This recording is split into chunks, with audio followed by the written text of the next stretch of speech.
Okay, so today we're beginning the first lesson of our Eastern Asian Empire unit around the same time as the Middle Ages of Europe. Now, this first lesson was on Tang and Song China.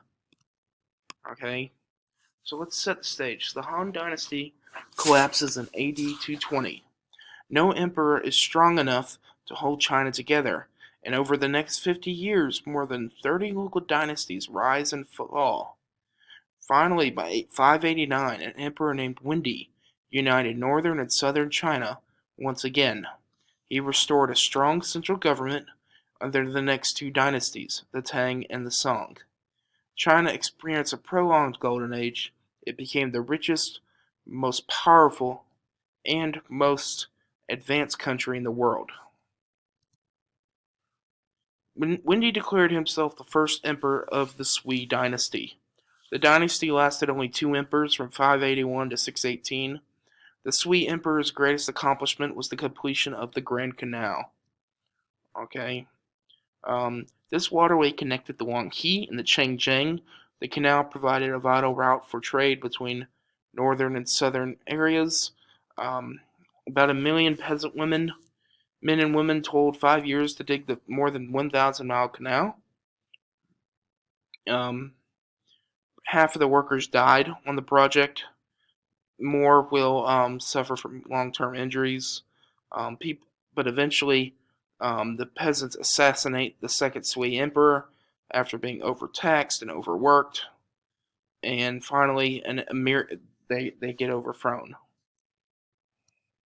Here's the Grand Canal today. All right, Tang Expansion. Even though the Sui dynasty was short-lived, it sets an important foundation for strong achievements of the next dynasty. The Tang dynasty ruled for nearly 300 years, from 618 to 907 AD. The Tang emperor who began these achievements was Tang Taizong, and his brilliant reign is going to last from 626 to 649. Under these rulers, the empire expanded. Taizong's armies reconquered the northern and western lands of China, which had been in decline since the Han Dynasty, and by 668, um, China had extended its influence over Korea as well. Um,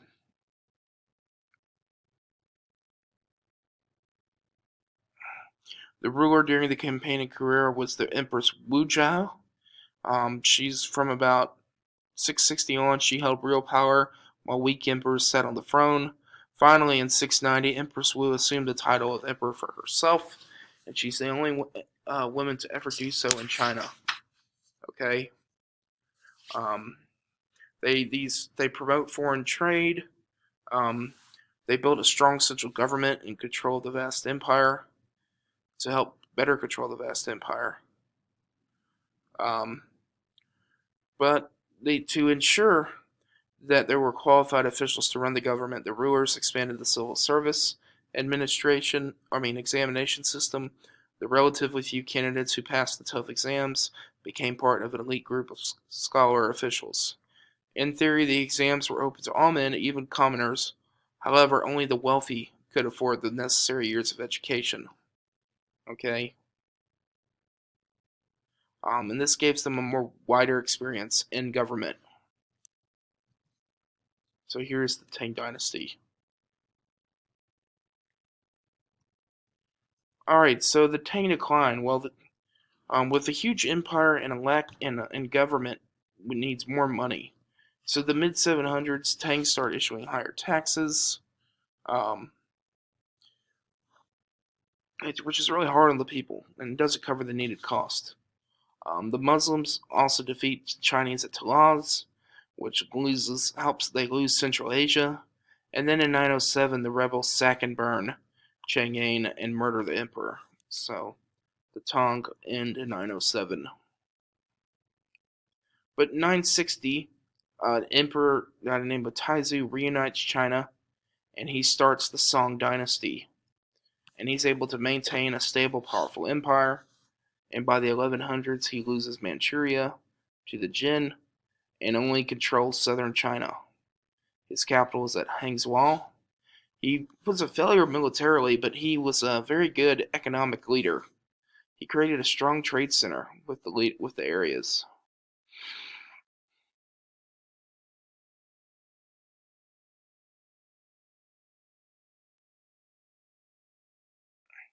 So China's population is going to double to nearly 100 million. So China's going to have 10 cities with over a million people. Um, Inventions like the movable type, which is a printer that could arrange blocks of individual characters in frame to make up a page for printing. Previously, printers had carved the words on a whole page onto one large block. So the development of words of a whole page into the development of gunpowder also led to the creation of explosive weapons such as bombs, grenades, rockets, and cannons. Other important inventions include porcelain, um, the mechanical clock, paper money, and the use of the magnetic compass for sailing. Okay, were all created by the Chinese. Um,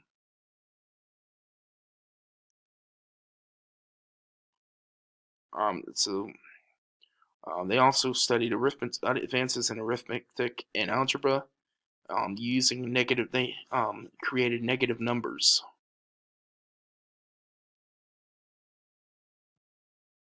All right, innovation in agriculture.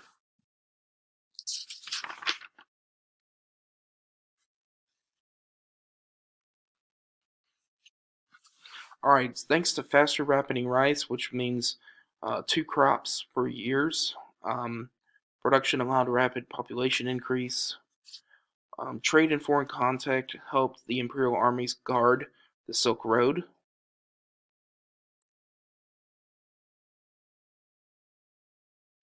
And if they lost the road, well, they could trade for the ocean, and they had an ocean trade route as well. With ocean trade route, thanks to the compass, ports are going to flourish across the continent, and advances and helps advance international trade. Chinese wealth and culture is going to spread throughout all of East Asia, even into an Islamic lands in the West, and it kind of creates this cultural diffusion where Chinese culture is kind of introduced to the world at that time. All right, so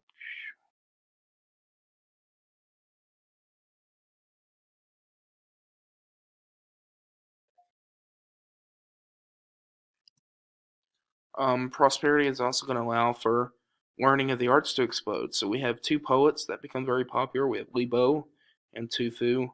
Um, Tu Fu has a poem called Moonlight Night, and from her room in Fuchao tonight, all alone she watches the moon.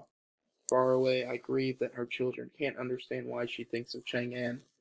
Franket mist in her cloud hair damp, clear loose sits on her jade arms cold. When will we lean by chamber curtains and let it light the two of us, our tear stains dried? That's a poem by Tu Fu. And he talks about the pleasures of life and Confucian values. His art emphasized beauty of landscapes.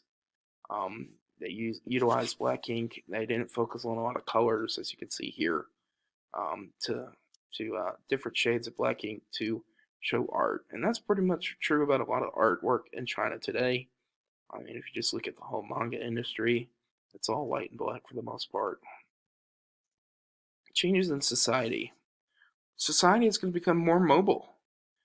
People are going to begin moving to the cities. The development of scholar officials create a much higher wealthy class known as the gentry.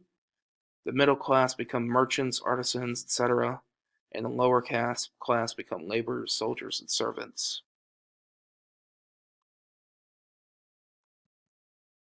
Women were subservient to men, which led to further decline under the Tang and Song.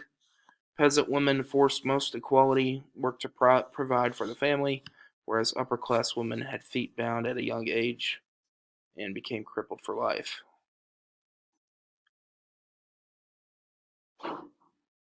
As you can see here, which is kind of a sadistic way of looking at things.